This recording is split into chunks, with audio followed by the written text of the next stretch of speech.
Don't click off this video. I know you want to do it. Don't do it. Don't do it. Okay, I see you see the old bike. You see the built gloves. Don't do it. Do not click off. All right, we got a big day ahead of us, and we're starting here at the Pretty River. Anyway, fuck. Today's video should be longer than normal because finally it's a sunny and 70-degree day. It is warm outside, and that means that we can finally ride comfortably without, you know, there's the whole tire. There's another tire.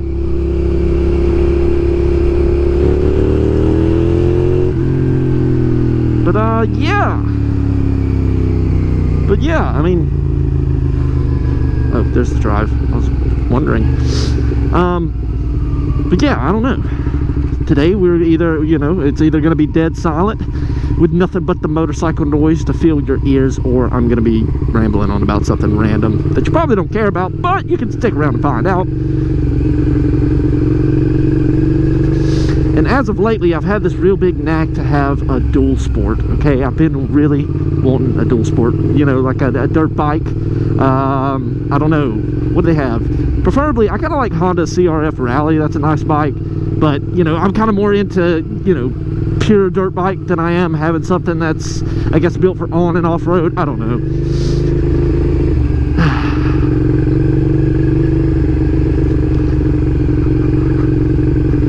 As a poor man, I cannot afford anything right now. But, you know, I can dream. I can take this big bastard off-road somewhat.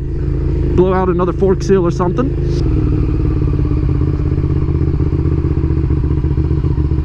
I would not be shocked if somebody is down here today, but hopefully not. Oh!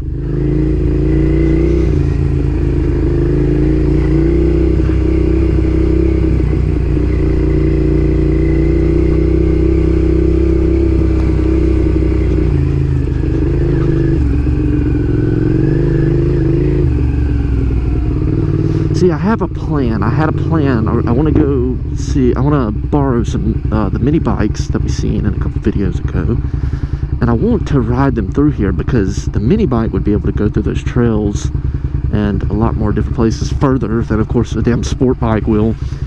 And, you know, when you're riding the sport bike, the front suspension, it's just heavier, so it's like constantly stabbing into the ground, trying to wreck you and shit. The closest thing I can describe to it, it's, you know, driving sand and see what happens to the front end of the front end of your motorcycle. I think the mini bikes can do it. We got a trail there. I mean, we basically got a trail there if we're riding the mini bike. I don't know what that is. What is that? A sink?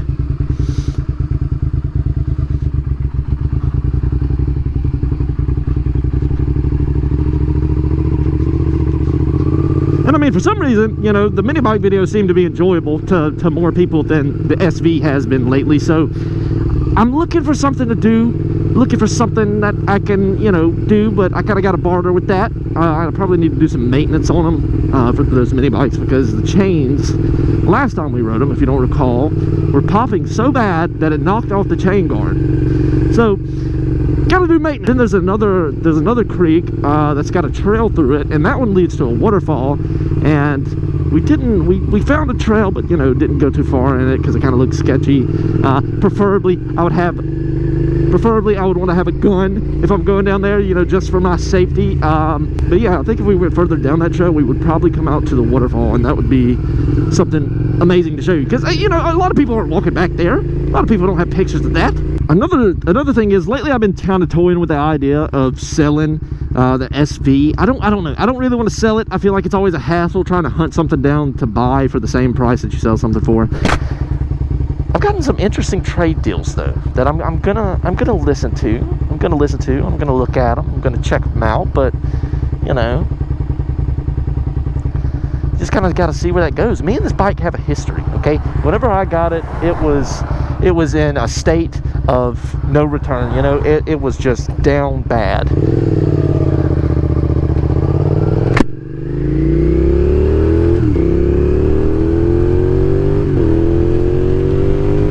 Some people would say that it's still down bad. So, you know, I don't want to go into the whole story, but basically whenever I got it, all the wires were all sliced up and shit. It was so bad. It just had a bad owner. It had a bad owner that just didn't care enough to take care of the bike. And it's a real, I love this bike. I love this motorcycle. I don't see how you couldn't take care of it. I think more or less, I don't see how you could wake up one day and say, hey, let me go slice all the wires on my bike. You know? Do you know what I'm saying?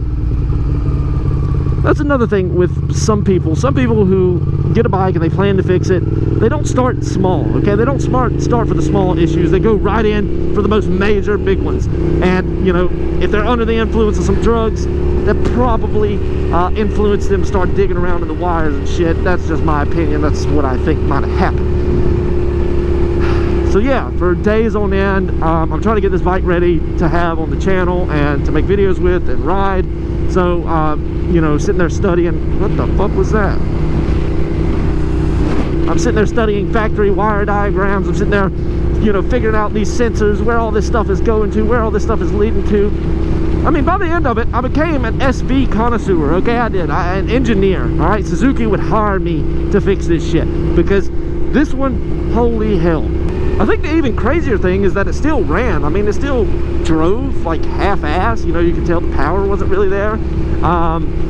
And the throttle would skip whenever you would full throttle it. What are you doing? That is an ugly truck. But even then, somebody just had the fuel pump being jumped. I figured out the ECU was fried, a couple other things, and for some reason, I don't know if I'm OCD, ODD, I don't know what term to say, but I could not breathe knowing that the fuel pump was being jumped off. I just couldn't. I had to fix that shit. A Ford Maverick. That is a funny looking truck. And I'm about to go around.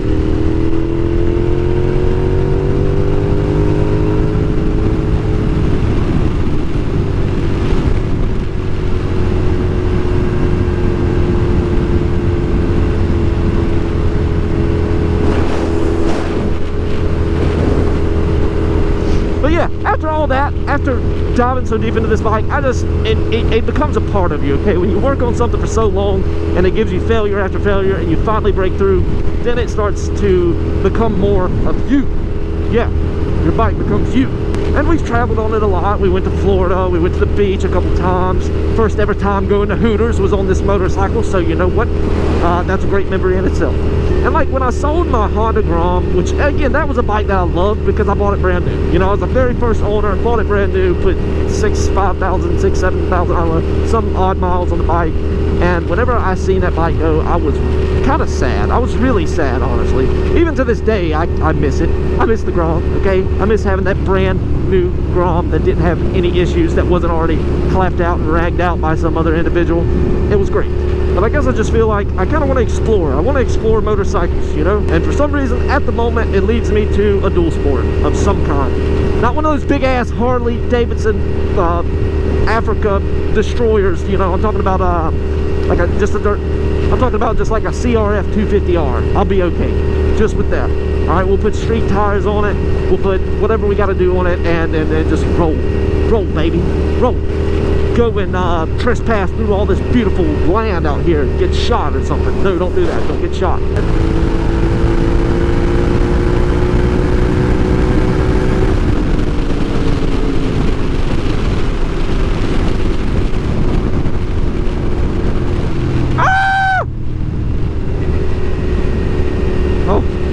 Thank you, I thought you were the police. Just being chilling on the side of the road. You scared me. You can't do that. You're a black car just sitting there.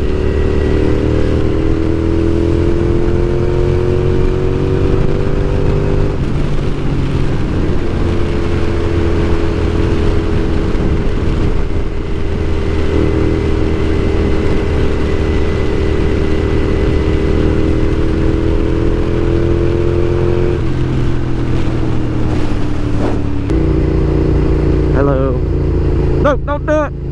You'll die. You know, you'll see this road so much in a lot of videos because I just travel it a lot. And you know, I would love to do a story about this place because this little spot, this little sector, it used to be I guess, a booming little town, you know? They used to have shit. There's a school back there. There's, I don't know what that is, a Grand Mason. We got a fire station. We have a store, but that's modernized. I believe this used to be a bank.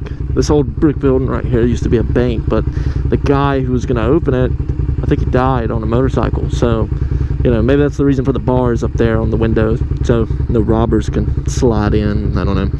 And more times than not, or more recently than not, I like to ride in the country. You know what I'm saying? We stay away from the police. Usually if I'm riding in towns, big towns, I got somebody else with me, you know, so I'm not the main focus. But this bike looks so, oh god. I mean, it doesn't look bad. It's just I don't have a tag on the rear and a couple other things that I probably need to have, but I don't have those. So, you know, staying in the country, no police. It'll take them like an hour to get here, all right? And plus, it's beautiful. It's beautiful. Look at all this shit.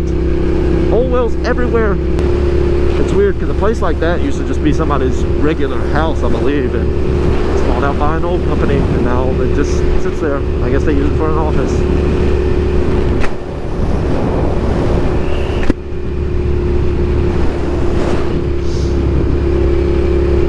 Why do I even bring up something that random, you know, just sitting here talking about these old wells? Because there's just so many.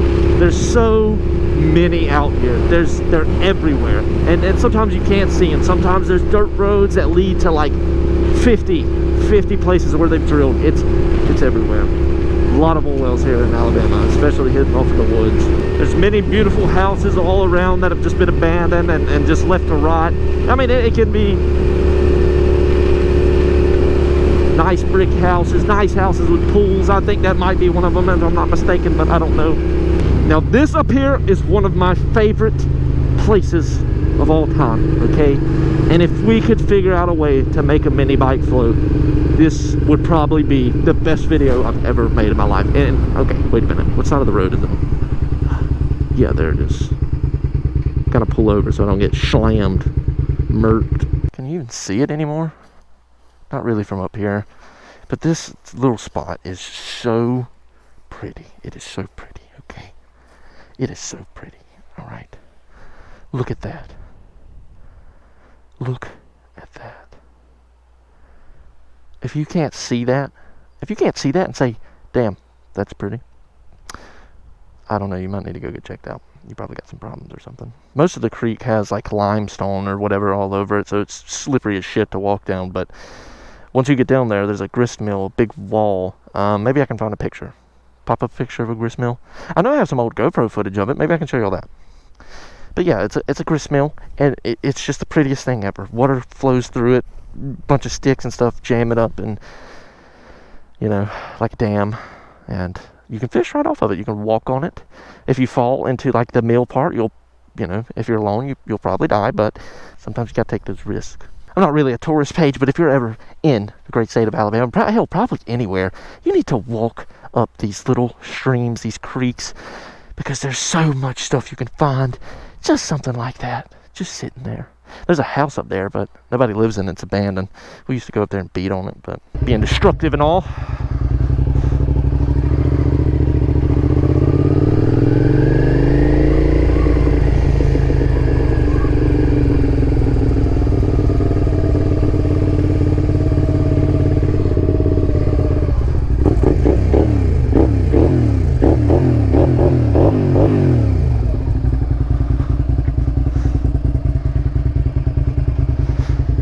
Alright, let's do this without getting hit by a truck.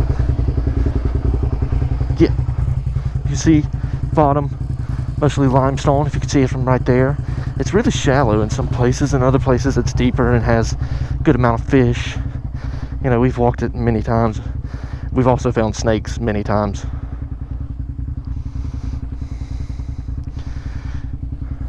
I had a friend one day, we came down here and we were just chilling, you know, just walking around, planned to walk up it, and he was in the water and a fucking snake was right there beside him. Hey, there's a deer! There's a deer! Stop! You're under arrest. But he had a snake in the water right beside him, and all there is around us, you know, at the time we're younger, we ain't got, you know, handguns, none of that, no shotgun, nothing on us. It's just us and he grabs this bamboo stick and starts just beating the shit out of it. Oh man, should I even bother to take the dirt road? I feel like this is a bad idea.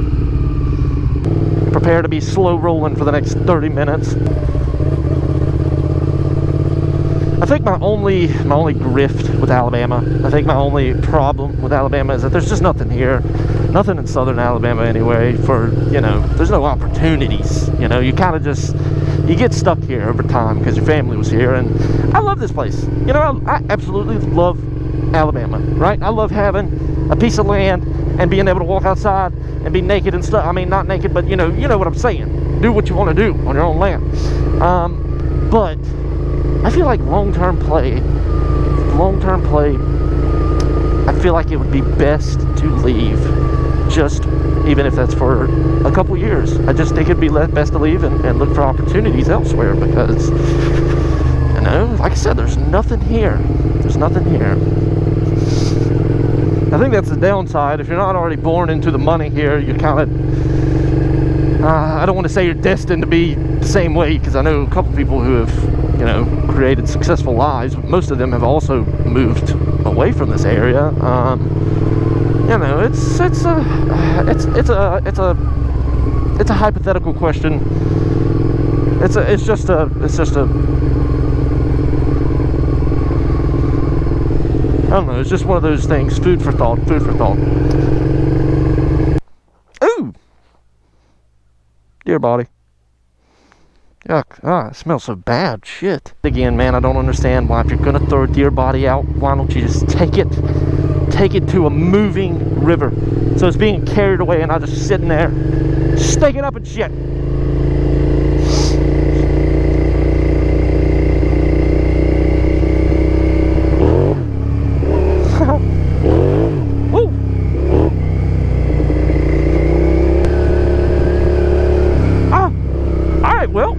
I think that's going to be all for today's video. If you enjoyed this video, make sure to hit the like button, hit the subscribe button. Consider becoming a member if you would like to support the channel, because YouTube does not support us here. Anyway, thank you for watching this video. I hope all of you have a great day, and do something fun today. Yeah, that's your mission. Do something fun. Do something great. Do something you enjoy. Alright, I'll see y'all.